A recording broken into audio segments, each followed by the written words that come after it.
오늘 우리가 함께 읽은 가나안 여인의 이야기는 다른 사람의 스토리로 보면 당혹스럽기 그지없습니다. 예수님께서 귀신 들린 딸을 고쳐달라며 간청하는 여인에게 자녀에게 줄 떡을 개들에게 던짐이 마땅하지 않다고 하며 개 취급을 하셨기 때문입니다. 그러나 정직하게 우리의 삶을 주관적으로 들여다보면 이런 예수님의 모습은 그리 낯설지 않습니다. 말은 하나님의 자녀라고 하지만 우리 역시 이해할 수 없는 고난과 시련으로 우리의 삶이 가득 차 있습니다. 하나님께서 우리를 자녀가 아니라 혹시 개 취급하시는 건 아닌가? 그런 느낌이 들 때도 있습니다. 그래서 우리는 이 본문을 읽으면서 몇 가지 질문이 생깁니다. 첫째, 하나님은 왜 자기 백성에게 시련과 고난을 안겨주시는 것일까요? 하나님께 나와 간청하는데도 왜 침묵하고 때로는 기도에 응답하지 않는 것일까요? 둘째, 루터는 1523년부터 20년 동안 수로보니게 여인에 대한 설교를 무려 13번이나 했습니다. 더 흥미로운 것은 루터가 시련과 고난을 하나님의 안아주심으로 해석합니다. 성도 여러분, 왜 시련과 고난이 하나님의 안아주심인지 수로보니게 여인의 삶을 함께 들여다보면서 환난과 고통으로 점철된 우리의 인생길 안에서 하나님의 안아주심을 맛보는 여러분과 제가 되시기를 바랍니다. 예수님이 이제 갈릴리를 떠나가지고 이방 땅으로 들어가시다가 한 여인을 만납니다. 21절, 예수께서 거기서 나가사 두로와 시돈 지방으로 들어가시니 가나안 여자 하나가 그 지경에서 나와서 소리질러 이르되 주 다윗의 자손이여 나를 불쌍히 여기소서 내 딸이 흉악하게 귀신 들렸나이다 하되, 마태 기자는 가나안 여인이라고 했지만 마가복음은 수로보니게 여인이라고 했는데 우리가 수로보니게 여인이 익숙하니까 그냥 수로보니게 여인이라고 하겠습니다. 수로보니게 여인은 예수님을 향해 절규하고 있습니다. 주 다윗의 자손이여 나를 불쌍히 여기소서 내 딸이 흉악하게 귀신 들렸나이다. 사랑하는 수영록교회 성도 여러분, 귀신 들린, 그것도 흉악하게 귀신 들린 딸과 함께 산다고 생각해 보십시오.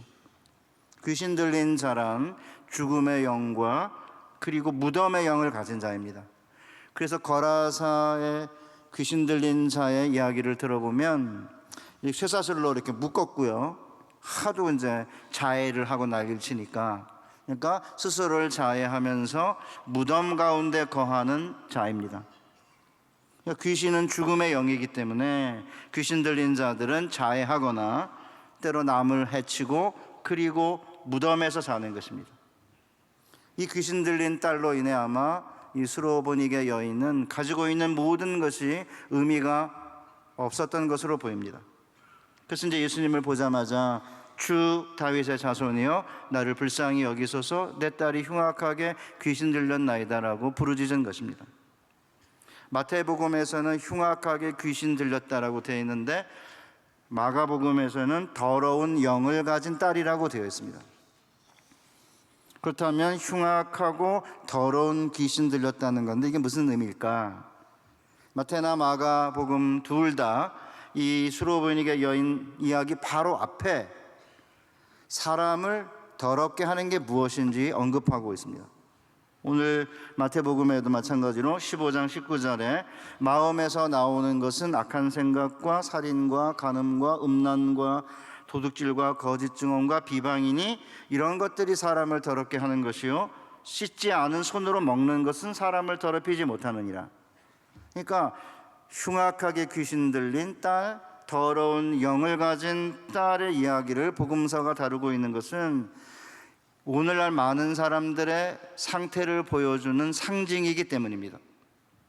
현대인들도 모든 더럽히는 것들로 마음이 가득 차 있습니다. 악한 생각, 살인, 간음, 음란, 도둑질, 거짓 증언, 비방. 마가복음에는 5개가 더 많아 12개가 됩니다. 우리 마음에서 나오는 이 악한 것들의 목록이 7개가 되는데 우리 본문에서는 이 목록을 하나씩 하나씩 꼼꼼하게 읽으며 자신을 정직하게 성찰할 수 있다면 과연 나는 깨끗하다라고 할 사람이 누가 있겠습니까? 오늘날 많은 사람들은 마음에서 나오는 악함과 더러운 생각에 사로잡혀 자신의 몸을 더럽히고 있죠. 돈을 벌 수만 있다면 무슨 이든지 하려는 사람들, 돈귀신에 들린 사람들 너무나 많습니다. 7천만 원만 들여 갭 투자를 하면 뭐 6억이나 7억을 번다는 이야기, 소문을 심지어는 공중파 방송에서도 들을 수 있습니다. 이렇게 귀신에 들리거나 귀신에 들려서 돈 하고 살면서 이 세상에 수많은 악한 마음이 악하고 그리고 더러운 영에 사로잡힌 자들이 자기 스스로를 자해하면서 끝내는 무덤에 살죠. 그러니까 죽음의 영과 마음에서 나오는 악한 생각에 사로잡힌 사람들이 백성들의 삶을 망가뜨리고 자신의 몸을 망가뜨리면서 우리의 거주 공간은 무덤처럼 황폐화되고 있습니다. 그렇다면 죽음의 영과 더러운 영에 사로잡힌 사람들이 헤어나올 수 있는 비결이 뭐예요? 수로보니게 여인처럼 예수님께 나아오는 거죠. 물론 주님께 나온다고 해서 모든 게 단번에 해결되는 건 아닙니다. 주님께 나와 제자가 되기로 결심한 후에 거쳐야 할 고난과 시련의 단계가 남아있기 때문인데, 이런 것들은 이제 설교 가운데 하나씩 나오게 될 것입니다. 수로보니게 여인은 예수님을 맞이하며 큰 소리를 질렀습니다. 하나님께 큰 소리로 부르짖는 것은 구약에서는 의인들의 특징인데, 이 이방 여인이 큰 소리로 예수께 부르짖고 있습니다. 주여 나를 불쌍히 여기소서. 엄밀히 말하면 모든 인간은 주님께 나아가 나를 불쌍히 여겨주소서라고 해야 하는 존재입니다. 우리 모두는 다 가련하고 불쌍한 존재 아닙니까? 그러나 실제로 예수님께 나와 나를 불쌍히 여기소서라고 부르짖는 사람 많지 않습니다. 나를 불쌍히 여기소서라는 표현은 복음서에 6번 나옵니다. 그런데 나를 불쌍히 여기소서라고 말하는 부류는 딱 3가지입니다. 첫째, 가족이 귀신 들린 경우, 본인이 시각장애인인 경우, 본인이 나병 환자인 경우, 이 3가지 부류만, 3부류만 나를 불쌍히 여기소서라고 했다는 것은 무엇을 의미하죠? 이 정도로 심각한 시련과 고통을 겪지 않으면 자신들이 불쌍하게 여김을 받아야 하는 존재라는 사실을 모른다는 것을 보여주고 있습니다. 인간들은 웬만해서 자신들이 긍휼히 여김을 받아야 하는 존재임을 모르고 사는 거죠. 심지어 삶의 결핍을 심각하게 경험하고 있어도 하나님 앞에 나아가 긍휼히 여겨달라고 절규하지 않아요. 그만큼 간절하지 않기 때문인 거죠. 앞을 못 보는 시각장애인이나 간질이 걸린 아들을 둔 사람이나 딸이 귀신 들린 여인이나 나병 환자만큼 간절하지 않기 때문인 거죠. 그 사실은 와서 우리가 기도할 때 주여 나를 긍휼히 여기소서라고 말하지 않는 건 아니지만 마음의 깊숙한 곳에서부터 하나님을 향해 저를 긍휼히 여겨 주옵소서 이렇게 간절히 간구하는 성도들의 수가 줄고 있는 것 같아요. 그런데 수로보이니게 여인의 간절한 절규에 예수님 침묵으로 일관하셨습니다. 예수는 한 말씀도 대답하지 아니하시니. 가버나움에서 우리가 다 아는 대로 백부장의 하인의 병을 고쳐주실 때 직접 가지 않고 그냥 가라 내 믿음대로 될지니라 한 말씀 하시자 그 즉시 하인이 치유함을 받았기 때문에 예수님은 원래 원격 치료의 원조이시거든요. 그러니까 수로보이니게 여인의 경우에도 백부장의 집에 찾아오지 않으신 것처럼 그저 한 말씀만 해도 될 거다 이런 생각을 했었던 것 같아요. 그러나 주님은 한 말씀도 하지 않으셨습니다. 우리도 마찬가지죠. 힘들 때 주님께 나와 부르짖으면 주님이 때로는 한 말씀도 하지 않으세요. 너무 힘들어가지고 삶의 소망이 다 끊어질 것 같은데도 그냥 한마디만 하셔도 좋을 것 같은데 주님 한 말씀도 하지 않으십니다. 예수께서 한 말씀도 하지 않으시자 사실은 그 정도 하면 그냥 물러갔을 것 같은데 수로보이니 여인이 계속 큰 소리를 지르며 따라오니까 제자들이 개입했어요. 그 여자가 우리 뒤에서 소리를 지르오니 그를 보내소서, 어떻게 하든지 해서 보내달라 이거죠. 묵묵부답이었던 예수님이 제자들의 요청에 답을 하셨습니다. 나는 이스라엘 집에 잃어버린 양 외에는 다른 데로 보냄을 받지 않았다.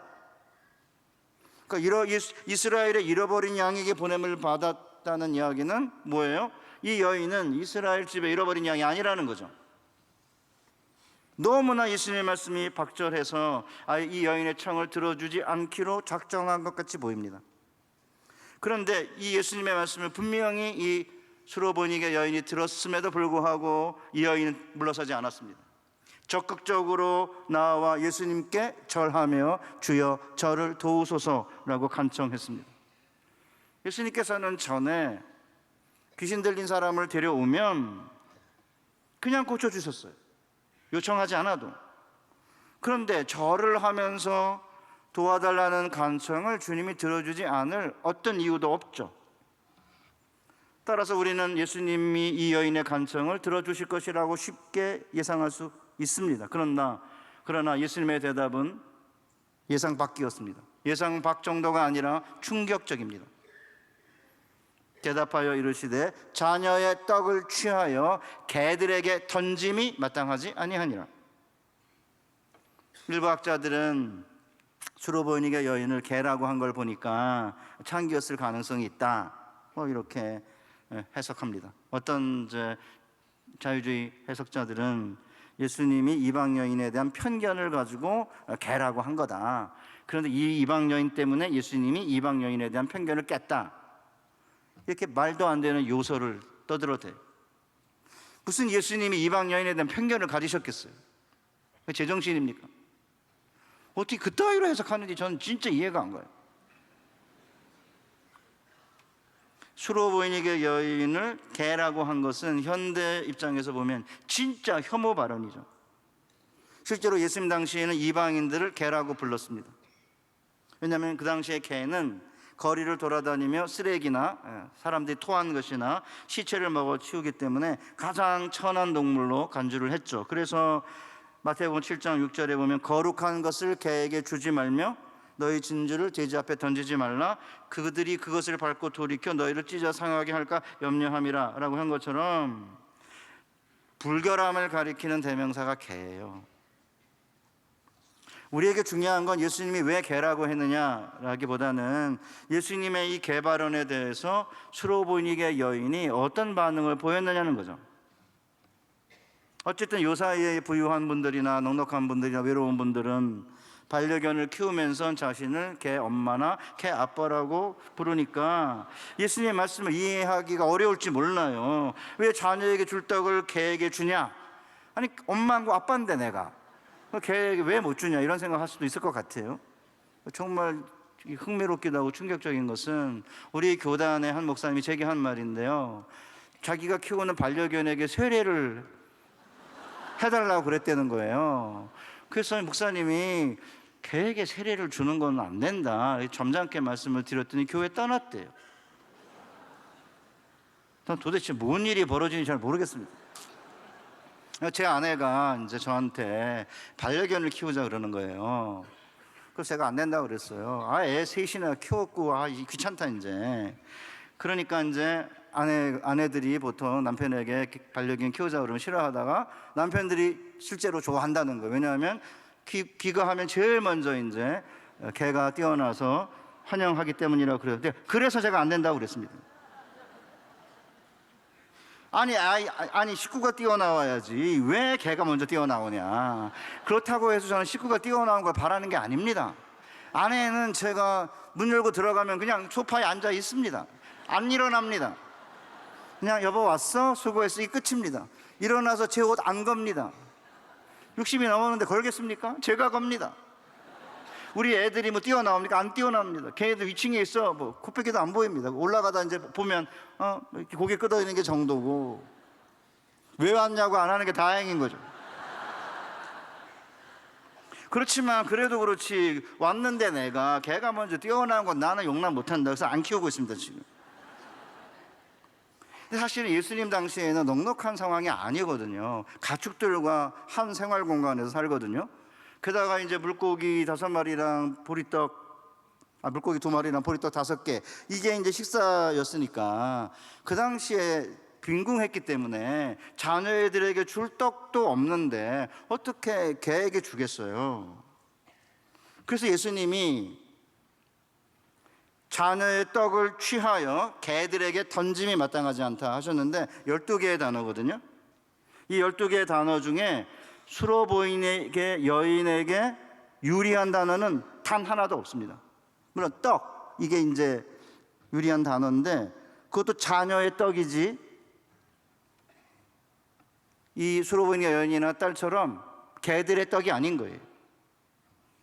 그러니까 어떤 세상의 부모가 자녀의 떡을 취해가지고 개들에게 던지겠습니까? 그러니까 표현도 굉장히 과격해요. 자녀들의 떡을 취해가지고 뺏어가지고 개들에게 던지는 건 합당하지 않다.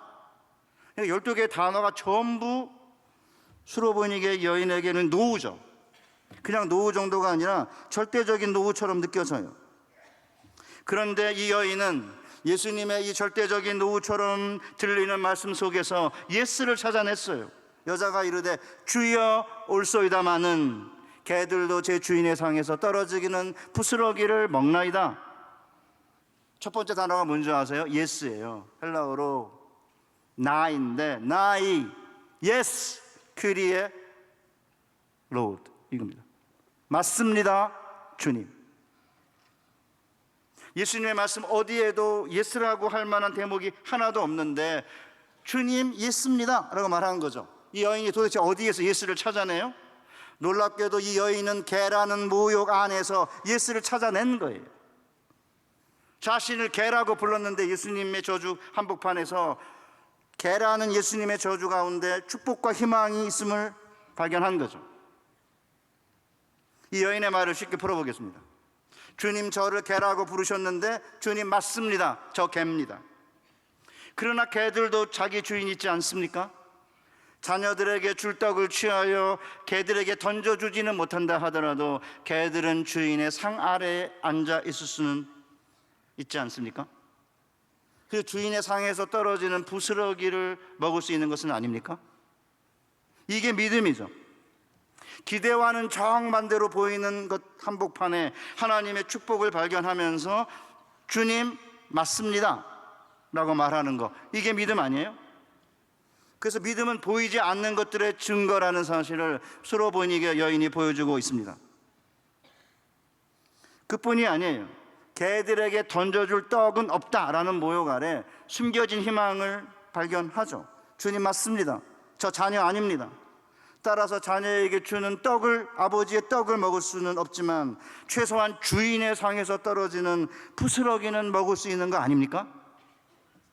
여러분, 표준국어 대사전을 들여다보면은 부스러기가 뭐냐면 잘게 부스러진 물건, 쓸만한 걸 골라내고 남은 물건, 혹은 하찮은 사람이나 물건을 비유적으로 이르는 말인데, 여러분, 누가 골라 먹고 먹을 만한 것을 다 골라낸 다음에 남은 부스러기를 먹고 싶은 사람이 어디 있겠습니까?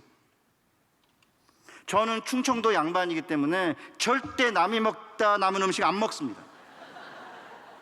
미리 제 몫으로 이렇게 띄워놓은 거 아니면 모를까, 저는 먹다 남은 음식 안 먹습니다. 제 아내는 제가 다 먹고 한 10%밖에 안 남은 것도 먹어요, 그냥. 근데 저는 초반에 뭐 이렇게 한 8, 90% 정도까지는 몰라도 그 이상 진전하면 저 안 먹습니다. 애들 건 절대 안 먹습니다. 부스러기를 어떻게 먹죠? 제 아내가 그래요. 아니, 가난하게 자랐다며 왜 이렇게 고급이냐 이러는데, 이 입맛이나 이 성격은 가난과 상관없는 거예요. 한 번은 제가 한 20몇 년 전에 어느 교회에 교육 목사로 있었는데요. 한 1000명쯤 되는 교회인데, 이제 여전도에서 여름에 이렇게 수박 같은 거를 잘라서 이제 간식으로 이제 드시고 그러잖아요.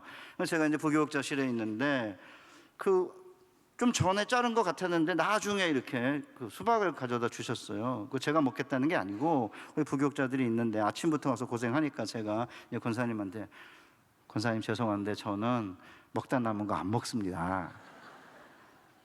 미리 좀 가져다 주시면 안 돼요? 이렇게 했어요. 근데 그 다음 주에 수박을 한 덩어리를 통째로 가져왔습니다. 그런데 칼은 안 가져왔습니다. 뒤끝 장렬인 거죠. 그냥 제가 농담 삼아 한 말인데 이상하게 칼은 안 가져오셨어요. 사랑하는 성도 여러분, 혹시 우리가 처한 상황이 수로보니게 여인 같다는 느낌이 드십니까? 하나님께 나와 간구했는데 한 말씀도 안 하고, 주변의 중보기도도 아무런 효력이 없고, 하나님의 자녀 같은 느낌보다는 그저 길을 헤매이는 개 같다는 느낌 드십니까? 그때 우리는 수로보니게 여인의 이야기를 읽고 묵상하며 기도해야 합니다. 왜 루터가 20년 동안 무려 13번 수로보니게 여인을 설교했을까요? 요즘 같으면 이렇게 13번 설교하면 쫓겨납니다. 루터가 수로보니게 여인에게서 시련을 만날 때마다 힘과 용기를 얻었기 때문입니다. 한번 들어보시죠. 이 모든 것은 우리를 위로하고 교훈을 주기 위해 쓰여진 것이다. 우리로 하여금 하나님이 우리 앞에서 그의 자비를 얼마나 깊게 숨기시는지를 보여준다. 따라서 우리는 우리의 감정과 생각으로 하나님을 평가하지 말고 엄격하게 하나님의 말씀으로만 하나님을 평가해야 한다.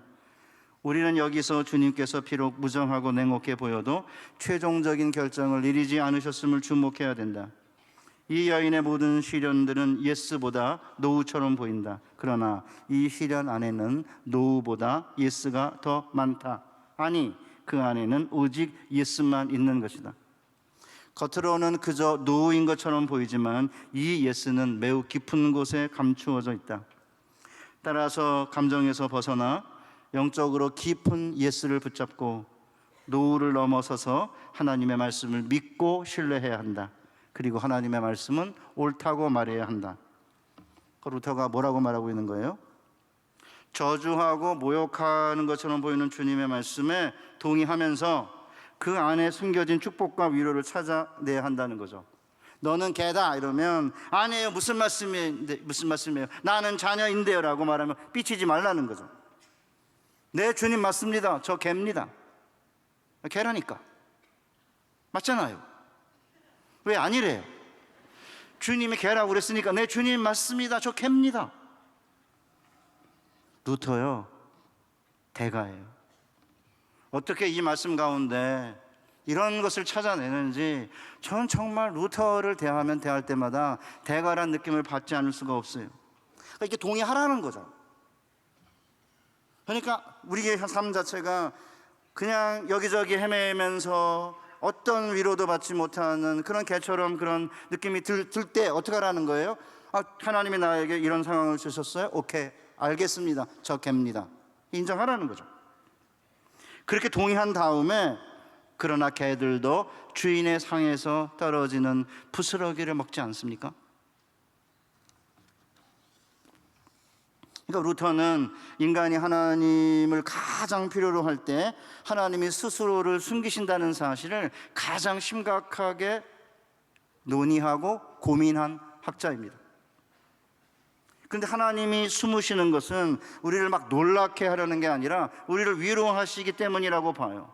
그러니까 지혜롭고 강한 자에게서는 숨기심으로 얘네들을 바보로 만들고 약한 자들과 아이들에게 계시하기 위해 하나님의 자신을 숨기신다는 거죠. 여기서 놀라운 것은 하나님이 우리로부터 자신을 숨기실 때 우리의 기대와는 정반대의 모습으로 자신을 숨기신다는 것입니다. 가장 중요한 예가 십자가라는 거죠. 하나님은 생명과 축복과는 정반대인 저주와 죽음의 상징인 십자가 안에 축복과 생명을 감추어 놓으셨다는 것입니다. 한번 들어보시죠, 루터의 말을. 우리에게 유익한 것은 숨겨져 있다. 그것도 너무 깊이 숨겨져서 정반대의 모습으로 보인다. 이와 같이 생명은 죽음 아래 숨겨져 있고 사랑은 미움 아래 숨겨져 있다. 영광은 수치 아래 숨겨져 있고 구원은 정죄 아래 숨겨져 있다. 우리의 왕권은 포로됨 아래 숨겨져 있고 천국은 지옥 아래 숨겨져 있다. 지혜는 어리석음 아래 숨겨져 있고 의로움은 죄 아래 숨겨져 있으며 강함은 약함 아래 숨겨져 있다. 무엇이든 좋은 것은 우리의 것이 아니라고 부인할 때 비로소 주어지는 것이다. 따라서 우리는 신앙으로 하나님만 신뢰해야 하는 것이다. 이렇게 믿음으로 시련을 이겨낼 수만 있다면 시련은 그래 우리에게 좋은 거라고 루터가 말해요. 계속 들어보시죠. 이런 시련들은 우리를 자라게 하고 가르친다. 우리는 하나님이 우리 곁에 계신 줄 알고 시련은 그저 가면에 지나지 않음을 알기에 위로를 받을 수 있다. 우리가 한편으로는 저주를 받으나 동시에 우리는 하늘의 축복으로 가득 차게 된다. 그러니까 우리가 이제 고난의 이유를 묻잖아요. 고난의 이유를 묻는 우리의 질문에 하나님이 침묵할 때 우리는 고통을 느끼죠. 그러나 하나님께서 우리의 유익을 위해 시련을 주신다는 사실을 믿고 믿음으로 견뎌내면 나중에 고난의 이유를 알게 됩니다. 왜 시련을 주시는지 처음부터 알려주신다면 믿음이 필요하겠어요? 하나님이 침묵하실 때에도 우리의 유익을 위한 것이라는 사실을 믿고 시련을 견뎌내면 하나님의 침묵조차도 나를 위한 것임을 알게 됩니다. 예수께서 십자가의 모진 고통 가운데서 나의 하나님 어찌하여 나를 버리십니까? 라고 부르짖었지만 하나님께서 차갑게 침묵하셨어요. 나의 하나님이라고 부르며 어찌 나를 버리십니까? 라고 울부짖을 때 하나님께서 엘리야를 보내서 구원하지 않으셨습니다. 한 말씀도 하지 않으셨습니다. 그래서 마태 기자는 이에 예수께서는 다시 크게 소리 지르셨고 끝내 영원히 떠나가셨다 이렇게 기록합니다. 인간을 구원하기 위해서는 예수께서 십자가에서 죽으셔야 하기에 성부께서 침묵하지 않으실 수 없는 거죠. 결국 하나님의 침묵과 그리스도의 십자가는 인간을 얼마나 사랑하는지 우리에게 보여주는 단적인 증거가 되었습니다. 맥스 루케이더 목사님은 예수가 선택한 십자가라는 책에서 이렇게 말합니다. 요한복음 3장 16절은 단순하다. 하나님이 세상을 이처럼 사랑하사. 하나님의 사랑의 반경은 얼마나 넓은가? 온 세상을 품을 만큼 넓다. 자신의 사랑의 넓이가 얼마나 되느냐는 질문 앞에 그분은 한 손을 오른쪽으로 펴고 또 한 손을 왼쪽으로 펴신 뒤 그 위치에 못을 박아 버렸다. 당신을 사랑하면서 죽어간다는 사실을 당신이 깨닫게 하기 위해. 이 정도가 아니고요, 이렇게 십자가에 못 박았으니까 완전히 직선이잖아요. 그러니까 이만큼 넓은 거죠. 이렇게 끝없이 가니까. 그러니까 그리스도께서도 십자가의 고난을 당할 때 믿음으로 시련을 견뎌내자 끝내 죽음 아래 감추어진 부활의 첫 열매가 되신 것입니다. 그래서 오늘 우리도 마찬가지죠. 우리 역시 삶의 작은 십자가들을 짊어지고 시련을 믿음으로 견뎌낼 때 우리는 우리의 삶의 십자가 안에 숨겨진 하나님의 위로와 하나님의 축복과 하나님의 긍휼을 경험하게 되는 것입니다. 루터는 우리가 시련과 고난을 당할 때 바로 하나님과 대면하려 하지 말고 그리스도를 통해 하나님께 나아가야 한다고 가르쳐요. 우리의 고통을 바로 성부 하나님께 가져가지 말고 십자가에 못 박히신 그리스도를 통해 하나님께 나아가야 한다는 것입니다. 이게 루터의 기본 원칙이에요. 하나님을 올바로 아는 것은 하나님을 아래로부터 아는 것이다. 즉 성육하신 그리스도를 통해 하나님을 아는 것이다. 다시 말해 그리스도의 3년간의 공생애와 십자가 부활로부터 시작해서 하나님을 알아가는 것이다. 하나님의 은혜의 중개자로는 그리스도밖에 없다는 것을 아는 것이다. 따라서 고난과 시련을 겪는 자들은 숨겨진 하나님과 직접적으로 만나서 해결하려고 하지 말고 그리스도와 함께 시작을 해야 된다. 하나님의 선물을 받기 위해서는 그리스도를 통해 천부 아버지께로 올라가야 된다. 무슨 말이에요? 시련과 고난을 당할 때 하나님께 왜 우리가 시련당하는지 질문했는데 침묵할 때 그걸 가지고 예수님을 제껴놓고 바로 숨겨진 하나님이신 하나님께 나아가면 안 된다는 거죠. 33년 동안 공생애를 통해 우리에게 일러주시고 끝내 죽으시고 부활하신 예수님께서 시련과 고난을 당할 때 왜 하나님이 침묵하셨는지 보여주셨다는 거죠.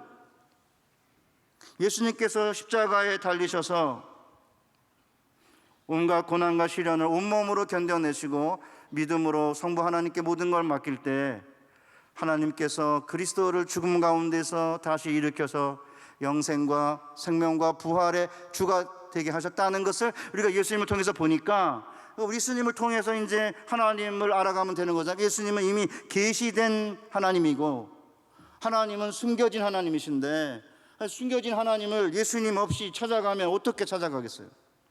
그런데 아직도 이런 사실을 이해하지 못한 채 무슨 문제가 생기면 그냥 기도원 찾아가가지고 기도원 원장님한테 무슨 일이 있느냐, 이유가 뭐냐 이렇게 물으시면 되겠습니까?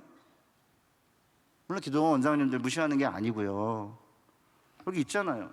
예수님 보여주셨잖아요. 왜 아버지가 침묵하시는지, 왜 아버지께서 자기 아들 십자가에 못 박힐 수밖에 없게 하셨는지, 왜 시련과 고난이 그토록 중요한지. 성부께서 아들을 보내서 이미 계시하셨다면 우리는 성부 숨겨진 하나님을 찾으려고 막 이렇게 애쓰지 말고 이미 알려주신 하나님, 계시되신 하나님인 그리스도를 통해 알아가야 된다는 거예요. 그래서 우리가 만나기만 하면 예수님은 어떤 분이고 예수님 우리에게 무엇을 하셨고 얘기하는 거 아닙니까? 그런데 예수님은 제껴놓고 자꾸 숨겨진 하나님을 직접 만나겠다고 그러니까 맨날 엉뚱한 소리 하는 거예요. 하나님 음성을 들었다는 돈. 신학교에서 하나님 음성 들었다 그러면 제가 물어봐요. 할아버지 목소리야? 할머니 목소리야? 40대야? 60대야? 그럼 신학생들이 목사님 그런 게 아니고요, 하나님이 마음에 대고 말씀하셨다고요. 귀로 들린 게 아니고 마음에 말씀하셨다고? 마음에 어떻게 말하는데? 그거 모르세요? 나 모른다. 만약에 그런 식으로 무슨 마음의 느낌이 있으면, 무슨 좀 감동이 있으면 하나님 말씀했다고 그러면 나도 하루에 수백 번 듣는다. 하나님 말씀 듣는다면 함부로 하지 말고, 하나님 말씀 여기 있어요. 여기 있잖아요. 하나님 말씀. 여기 하나님 말씀이 외적으로 누구든지 보고 확인할 수 있는 말씀이 여기 있는데, 이 말씀을 이렇게 제껴놓고 자꾸 하나님 음성 들었다, 하나님 내게 말씀하셨다, 이런 분들 계신데요. 조심하셔야 돼요. 어디서 이상한 소리 듣고는, 개꿈 꾸고는 뭐 자꾸 하나님이 꿈을 주셨다 이러고. 그러니까 시련과 고난을 당할 때 우리가 예수님을 통해서, 예수님의 삶을 통해서 왜 하나님께서 시련과 고난을 우리 아들에게 주셨는지를 통해서 알아가면 된다는 거죠. 이렇게 시련과 핍박 안에 하나님의 위로와 도우심의 약속이 숨겨져 있기 때문에 루터는 시련을 하나님의 안아주심이라고 한 거예요. 그냥 시련과 고난 가운데 하나님의 안아주심을 경험한 게 아니라 시련과 고난이 하나님의 안아주심이다, 이렇게까지 선포한 것입니다. 시련이 없는 것은 어떤 점에서는 나쁜 것이다. 배부르고 등 땄을 때에는 우리는 기도하지 않고 말씀을 묵상하지 않는다. 우리는 하나님의 일을 차갑게 대하고 치명적인 점잖배기 상태로 들어간다. 그러니까 이제 등 따스고 배부를 때 기도하지 않고 말씀 묵상하지 않고 예배 드리지 않으면서 그냥 입만 열면은 고상하게 점잖배요. 예배 출석 잘하고 주의 성수하고 11조 한다고 신앙생활 잘하는 게 아니다. 그 왜 그 이상한 소리 하는지 모르겠어요. 그 점잖배기 아닙니까? 그럼 어쩌라고요? 주님께 나와 엎드려서 절하고 간청하고 개라고 그러는데도 개의치 않고, 아닙니다 주님 저 개입니다. 그러나 개들도 주인상에서 떨어지는 부스러기를 먹지 않습니까? 이게 점잖배기가 아니잖아요. 그런 간절함, 그런 치열함, 그런 주님을 향한 갈망, 이게 드러나야 이게 진짜 신자인데, 그냥 폼 잡고 앉아가지고 신앙생활 잘하는 게 아니다, 기도 열심히 한다고, 예배 참석한다고, 주의 성수 한다고, 11조 한다고 잘하는 게 아니다. 그럼 뭐 어쩌라는 거예요? 저는 갈수록 루터를 이렇게 보면요, 루터가 뭐라고 말하냐면 시련을 당하는 게 시련이 없는 것보다 좋기 때문에 루터는 하나님이 사용하시는 고난의 도구인 사탄을 위로의 박사라고 불러요. Dr. Comforter. 그럼 처음에 이런 얘기를 들으시면 미쳤구나 그런 느낌이 드시죠? 저도 처음에는 루터가 뭔 소리야, 사탄이 위로의 박사라고? 이유가 뭐냐면 사탄이 다가오는 이유가 우리 안에 신앙의 냄새, 예수님의 냄새가 나기 때문이라는 거죠. 사탄은 죄인들에게 관심이 없고 다가가지 않기 때문에 사탄이 다가오면, 내게 시련을 주면 내 안에 그리스도의 냄새가 나는구나, 위로가 된다는 거죠. 위로 안 되십니까? 안 다가오시는구나. 지금 사탄이 안 다가와가지고 지금 불안하십니까? 지금 안 다가오는 건 내가 사탄이 안 다가오는 건 내가 죄인이니까 냄새 안 나니까 안 다가오는 거야? 그래 불안하셔서 대답 안 하시는 것 같은데, 잘 생각해 보세요. 시련과 고난이 내게 있는 것은 사탄이 내게 다가오는 거고, 하나님은 사탄을 도구로 사용하셔서 우리의 유익을 위해 일하시기 때문에 루터는 사탄을 위로의 박사라고 부른 것입니다. 왜 우리는 시련과 고난을 통해 그 안에 숨긴 보배와 축복을 경험하지 못해요? 자기가 의롭다고 생각하는 거죠. 나는 의롭기 때문에, 잘못한 것이 없기 때문에 고난과 시련을 당할 이유가 없다라고 생각하는 거죠. 나는 이런 일을 당해서는 안 되고 내게 이런 일이 일어나서는 안 된다 생각하죠. 시련과 고난을 당할 때 다른 사람 비난하고 마귀에게 책임 떠넘기고 심지어 하나님을 비방하죠. 따라서 자기 의로 충만한 사람들은 시련과 고난 가운데 그 어떤 유익도 얻지 못합니다. 루터가 왜 수로보니게 여인을 13번 동안이나 설교한 이유가 뭐예요? 자기가 거지임을 깨달은 거죠. 그래서 이제 루터는 자주 나는 거지다, 나이가 들수록 나는 큰 거지라는 것을 안다, 그러나 나는 생명의 떡이 어디 있는지를 아는 거지다, 이렇게 고백을 했습니다. 심지어는 자신을 개에 비유하기도 했어요. 왜냐하면 자신이 키우는 강아지가 있었는데 토펠이라고 그래요. 얘가 이제 루터가 이렇게 고기를 가지고 있으면 그 고기를 갈망하는 모습을 보고 이렇게 말했습니다. 오, 내가 만일 이 강아지가 고기를 바라보는 방식으로 기동할 수 있으면 얼마나 좋을까. 모든 생각이 오직 고기에만 쏠려 있는 게 아닌가. 그 외에는 어떤 생각도 어떤 소원도 어떤 희망도 없어 보였다. 오직 주님의 은혜만을 갈구하며 주님 앞에 절하면서 주여 나를 긍휼히 여기소서, 나를 도와주소서라고 간구하는 모습이 자기에게 없음을 한탄하면서 말하는 것입니다. 그러기에 루터는 이런 갈망과 주님을 향한 열망이 있었기 때문에 시련 가운데서 숨겨진 하나님의 위로를 경험한 거죠. 이런 경험을 바탕으로 루터는 이렇게 말했습니다. 그리스도를 믿는 믿음만으로 견뎌낸 고난은 다른 믿음의 행위들보다 더 크다. 물론 고난 자체가 보배로운 게 아니에요. 고난 가운데서도 하나님의 선하심을 믿고 믿음으로 견뎌냈기 때문에 고난이 보배로운 거죠. 그리고 고난과 시련 안에 하나님의 선하신 뜻과 사랑이 숨겨져 있음을 깨닫고 믿음으로 고난과 시련을 견뎌내면 비로소 고난 자체가, 시련 자체가 하나님의 안아주심임을 경험하게 되는 것입니다. 따라서 루터는 시련을 당한 한 사람의 그리스도인은 시련을 당하지 않은 100사람의 그리스도인들보다 더 많은 선을 행한다. 다시 한번, 시련을 당한 한 사람의 그리스도인은 시련을 당하지 않은 100사람의 그리스도인들보다 더 많은 선을 행한다고 루터가 강조한 것입니다. 고난과 시련이 하나님의 안아주심이라는 것은 책 속이나 아니면 독서나 사색을 통해 얻은 진리가 아니에요. 하나님의 약속을 믿는 믿음으로 고난과 시련을 견뎌낸 사람만이 깨닫게 되는 실천적인 진리인 거죠. 루터는 교황과 황제에게 파문을 당해 언제 암살을 당할지 모르는 위험 가운데서, 신체적인 질병 가운데서, 심지어는 흑사병의 도시 한복판 비텐베르크 안에서 피신하지 않고 때로는 끊임없는 비난과 조롱 가운데서도 하나님의 말씀을 끊임없이 신뢰함으로 하나님이 고난과 시련 뒤에 숨겨놓은 위로와 축복과 긍휼을 맛본 것입니다. 그러기에 루터는 고난과 시련이 하나님의 안아주심이라고 고백을 한 것이죠.